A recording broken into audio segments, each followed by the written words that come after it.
9 നോയമ്പ് നോക്കിയ ആരെങ്കിലും വേദപുസ്തകത്തിലുണ്ടോ? ഈ വിഷയമാണ് നിങ്ങളുടെ ശ്രദ്ധയിൽ കൊണ്ടുവരുന്നത്. ക്രിസ്ത്യൻ വിസ്ഡം എന്ന യൂട്യൂബ് ചാനലിലേക്ക് എല്ലാ പ്രിയപ്പെട്ടവർക്കും സ്വാഗതം. ചെറിയ ചെറിയ കാര്യങ്ങൾ നിങ്ങളുടെ ശ്രദ്ധയിലേക്ക് കൊണ്ടുവരാം. ഈ നോയമ്പിൽ നിങ്ങൾക്ക് അറിയാവുന്ന പോലെ പലയിടങ്ങളിലും കോർണർ മീറ്റിംഗ് ഉണ്ടാകും.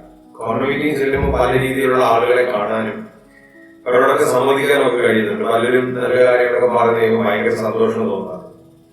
അവിടെയെല്ലാം ഞാൻ ചുമ്മാ ചോദിച്ചൊരു ചോദ്യമുണ്ട്. 50 നോയമ്പ് നോക്കിയ വേദപുസ്തകത്തിലെ ആളുകളുടെ പേര് പറയാൻ പറഞ്ഞവർ വളരെ മോശ, ഏലിയാവ്, യോശുവ, യേശു എന്നൊക്കെ പറയും. അവരേക്ക് മനസ്സിലിരിക്കുന്ന ചിത്രങ്ങൾ അവർ പറയും. അതിലുപരി ചില ആളുകൾ ചോദിച്ച ചോദ്യമാണ്, വേദപുസ്തകത്തിൽ 50 നോയമ്പില്ല, 40 നോയമ്പേ ഉള്ളൂ.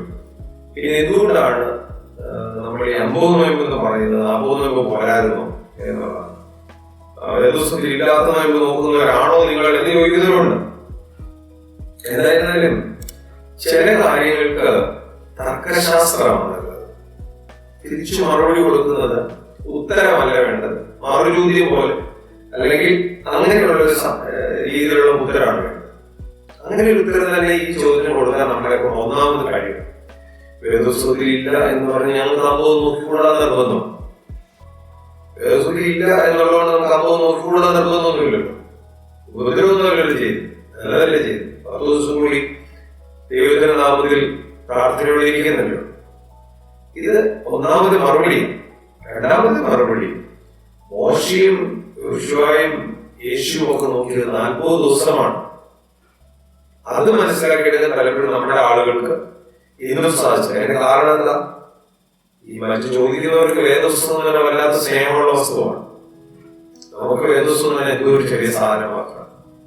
ജീവിതത്തിൽ അവർക്ക് വേദപുസ്തകത്തോടുള്ള സ്നേഹം നമുക്കില്ലാത്തതുകൊണ്ടാണ് നമുക്കത് ഒരു തമാശയായിട്ട് മാറും. ഒരു കൃത്യമായിട്ട് പഠിപ്പിച്ചു വേദപുസ്തകം വായിക്കുന്നത് കൃത്യമായിട്ട്. അതുകൊണ്ടാണ് 40 ദിവസമാണ് ഇവര് നോക്കിയതെന്നുള്ള കാര്യവും നമ്മുടെ മനസ്സിലേക്ക് വരട്ടെ.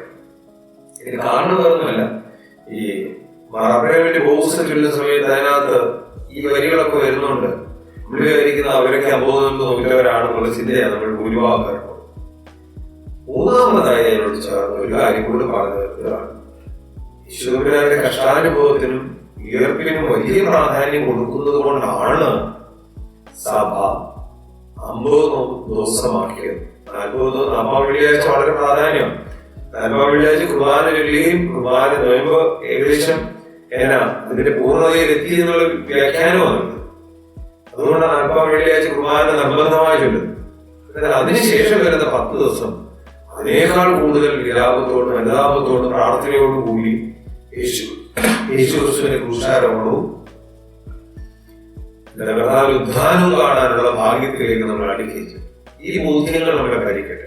കൃത്യമായി പറഞ്ഞാൽ ഇപ്രകാരമുള്ള ചെറിയ വീഡിയോകൾ നിങ്ങൾ കാണുമ്പോൾ അതിന് താഴെ സംശയങ്ങളൊക്കെ എഴുതിയിടുമ്പോൾ സഭയുടെ വിശ്വാസം അത് ശരിയോ തെറ്റോ അത് ഓരോരുത്തർക്കും തീരുമാനിക്കും. സഭയുടെ വിശ്വാസം എന്തോ അത് വേദപുസ്തകവും പാരമ്പര്യവും അടിസ്ഥാനമാക്കി പറഞ്ഞു തരാനായിട്ട് സാധിക്കും. നിങ്ങളുടെ കമന്റുകൾക്ക് മറുപടിയായി ഇടയാകട്ടെ. ക്രിസ്തുവിലുള്ള വിശ്വാസത്തിൽ സഭയുടെ അംഗങ്ങളായി ജീവിക്കാൻ ഇടയാകട്ടെ. ദൈവം